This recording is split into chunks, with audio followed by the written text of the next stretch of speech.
ಅಲ್ಲಿಂದ ಹಿಂಗೆ ಇಳಿಯಬಹುದು. ಹುಷಾರ್ ಸರ್, ಈ ಬಳ್ಳಿ ಇದೆಯಲ್ಲ ಇದು ಗಟ್ಟಿ ಇದು. ಬಳ್ಳಿ ಗಟ್ಟಿಯಾ?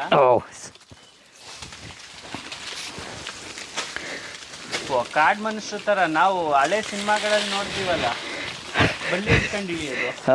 ಸ್ಲಿಪ್ಪರೆಲ್ಲ ಬಿಚ್ಚಬೇಕು. ಇಷ್ಟಾದ ಮೇಲೆ ಇನ್ನು ಸುಲಭ. ನನಗೆ ಗ್ರಿಪ್ ಸಿಗುತ್ತೆ. ಹೌದಾ? ಓ ಸರ್, ಇಳ್ದೇ ಬಿಟ್ಟು ನೀವು 70ನೇ ವರ್ಷ ಸರ್ ಇದು. ಇಲ್ಲಿ ಅಲ್ಲ, ನನಗೆ ಹಾಂ, ನನಗೆ 70ನೇ ವರ್ಷ ಅಂತ. ನಾನು ಇಳಿತೀನಿ ಬಿಡಿ. ಫುಲ್ಲು ಸ್ಟ್ರೈಟ್ ಇದೆ. ಇದನ್ನು ಇಳಿತಿದ್ದೀರಾ ಅಂತ ಹೆಂಗೆ ಗ್ರಿಪ್ ಇದೆ ಸರ್ ನಿಮ್ಮಲ್ಲಿ?